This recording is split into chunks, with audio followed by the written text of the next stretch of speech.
Right now, I do want to get to some of the big stories that we are covering here as we do take a live look over the White House at this hour. We know that President Trump will be leaving the White House in a matter of moments, expected to head over to Joint Base Andrews. We will have live coverage of that as soon as we get those live images coming into our newsroom. Also, as we stick with politics here, President Trump and New York City Mayor-elect Zohran Mamdani meeting face-to-face for the first time at the White House Friday. And despite their jabs back and forth in recent weeks, the conversation appeared incredibly civil, with the two focused more on shared goals versus their differences. The two spoke to reporters right after the meeting, and here's just a short portion of what they had to say. We've just had a great meeting, a really good, very productive meeting. We have one thing in common. We want this city of ours that we love to do very well. And I wanted to congratulate the mayor. He really ran an incredible race against, a lot of smart people, starting with the early primaries against some very tough people, very smart people.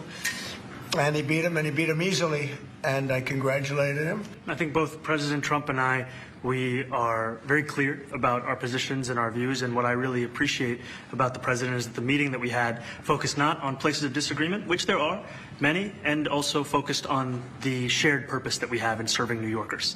And frankly, that is something that could transform the lives of the 8.5 million people who are currently struggling under a cost of living crisis, with 1 in 4 living in poverty. And the meeting came back again and again to what it could look like to lift those New Yorkers out of struggle and start to deliver them a city that they could do more than just struggle to afford it, but actually start to live in it. And I do want to show you these photos here as President Trump posted these on his Truth Social late yesterday after the meeting. And I mentioned those insults back and forth previously. The president recently calling Mamdani a, quote, 100% communist lunatic and a, quote, total nut job, with Mamdani calling Trump's administration, quote, authoritarian, and describing himself as, quote, Donald Trump's worst nightmare. But after the meeting, President Trump was full of praise for the new mayor of the nation's largest city, adding that he'd be pretty comfortable living in New York under Mamdani. There is so much to discuss after that meeting here, so I do want to bring in Micah Rasmussen, the director of Rider University's Rebovich Institute for New Jersey Politics. Micah, as always, thank you so much for taking the time to be here with us today.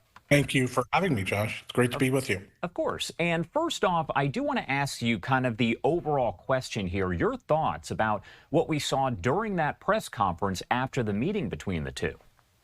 I was not entirely surprised. These are two very, very skilled politicians. And on the campaign trail, it was really convenient for them to hurl insults at each other, for them to hold each other out as boogeymen. The campaign is over. Certainly in Mamdani's case, the campaign is over, and he's got to govern. And it's much harder to govern without the help of the federal government dollars, than it is to have that support. Look, let's face it. What's good for New York is good for the country. What's good for the country is good for New York. And I think even in President Trump's case, he knows that he was a lightning rod in this past cycle, not just for Mamdani, but also for Democrats across the country. He knows that that's what's coming for 2026, and he would like to make himself less of a lightning rod if he can. How do you do that? The guy that he had the most differences with is somebody that he can work together with. And so I think he really actually heeded the lessons of 2025, knows that going into the midterm, it's a presidential referendum, and wants to make himself a little more reasonable. And let's face it, from a governing perspective, it's the right thing to do. And that news conference, we played it for you a bit earlier on today. It was about 30 minutes in length after the meeting. And one comment that's been kind of shared all over social media is this one. Take a look right here. Are you affirming that you think President Trump is a fascist? I've spoken about... That's okay. You can just say yes. Okay. So. All right. Okay. It's easier. It's easier than explaining it. I don't mind. All right, your thoughts on that comment overall, because again, that's being posted and shared all over social media. It's the student learning at the master's knee, right? Don't bother explaining. That's a hard thing to do. You don't have to do that. You just move on to the next charge, right? It really was an amazing moment, and it really goes to show that there is not this personal animosity. Sometimes, you say things on the campaign trail, you say things for political effect. It doesn't mean that you can't work together. And I think this bodes well for the region. It bodes well certainly for North Jersey and the entire New York metropolitan region in terms of getting that subway project restarted and that tunnel restarted. There are a lot of projects that got shut down during the government shutdown that we really need to have restarted. So the prospects here are good, I think, that they are forming this working relationship regardless of their differences, regardless. They can even, give each other political advice in this case. I wanted to ask you here, are there any concerns, anything, that they could be judged for with Mamdani and Trump for getting along so well? And I'm trying to think of, pushback is probably the right word. Are there any risks and are there any benefits? Yeah, it's a great question because certainly their bases are not happy about what they saw yesterday. People who are more moderate, who just want to see government doing the right thing, they may have been happy with this, but I think they probably were happy with this. But, we all want you to put politics aside when it's important to put politics aside. But the bases, Trump's base and Mamdani's base, the progressives, really were not happy about this. What in the world is going on here? I think there is a risk, particularly for President Trump, or should I say Republicans, that Mamdani is not going to be as easily demonized going into next year. He is a big part of their strategy, making him a boogeyman. Elise Stefanik, running for governor of New York State, has made no secret about the fact that she wants to be running against him and wants to make him a real opponent in the race. So I think it's going to be harder for her to do that the more Trump makes him a working partner. He doesn't quite seem so extreme. I was reminded of this as I was listening to Caroline Leavitt before our segment started, where she wants to make still, and of course Republicans want to make Democrats extreme. They want to make Democrats left-wing radicals. That's a harder thing to do when your president is working with the most left-wing guy of them all. All right, another big story here that I do want to talk about before I let you go, that is Marjorie Taylor Greene, a Republican from Georgia. She's been in the headlines a lot recently as she and President Trump seem to be very close for a while, and now there's kind of that big divide here. We actually have this statement that was posted by President Trump a bit earlier on today, as we heard from Marjorie Taylor Greene, essentially last night saying that she was resigning. This is the post here. Marjorie Taylor Brown, because of plummeting poll numbers and not wanting to face a primary challenger with a strong Trump endorsement where she would have no chance of winning, has decided to call it quits. Her relationship with the worst Republican congressman in decades, Tom Massey of Kentucky, also known as Rand Paul Jr. because he votes against the Republican Party and really good legislation, did not help her. For some reason, primarily that I refused to return her never-ending barrage of phone calls, Marjorie went bad. Nevertheless, I will always appreciate Marjorie and thank you for her service to our country. President DJT.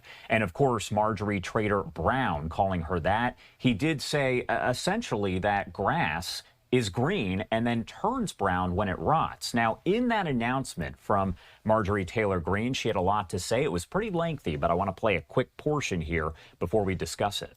Through it all, I never changed or went back on my campaign promises and only disagreed in a few areas, like my stance against H-1Bs replacing American jobs, AI state moratoriums, debt for life 50-year mortgage scams, standing strongly against all involvement in foreign wars, and demanding the release of the Epstein files.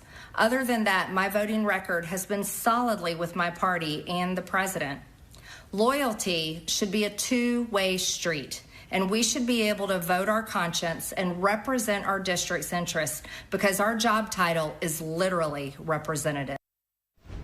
All right, your thoughts on that? Because, again, that came as a shock to some people. Others said that they did see it coming just based on, what we've seen in the coming, or the past few weeks, I should say.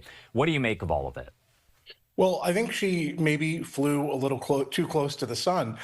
She did tell what she perceived to be the truth. She did represent what she believed to be the interest of her constituents. And I think in this Republican Party, with this Republican president, he is saying, I'm not tolerating that. You have to toe the line. And I think he's sending a message to other Republicans clearly in that statement, and to Republicans he didn't name, Congressman Fitzpatrick in Pennsylvania, right? Other moderate Republicans who have had respectful differences with the president and gotten away with them in the past. Maybe this is a new standard. He's got power, he feels powerful, and he doesn't need to tolerate it anymore. I think what's interesting is that she's choosing not to finish her term. That's something that she could have done if she wanted to. She also, there's some evidence that she may have even been able to win a divisive primary because Georgia Republicans sometimes will endorse and vote for the Republican who is seen as an alternative to Trump. That has happened time and again. So I don't know that she necessarily was doomed to lose this race. I just think that maybe she didn't have the stomach for going against the president for the long haul. Do you think this is the end of her in politics, or could we see her bounce back? Because I have seen several reports that she might still run for governor at some point. So is this the end, or is there more to come? I think there's more to come. Her voice is not going away. It would be a surprise to me if she did not continue to share her feelings, her strong feelings, with her enormous social media following.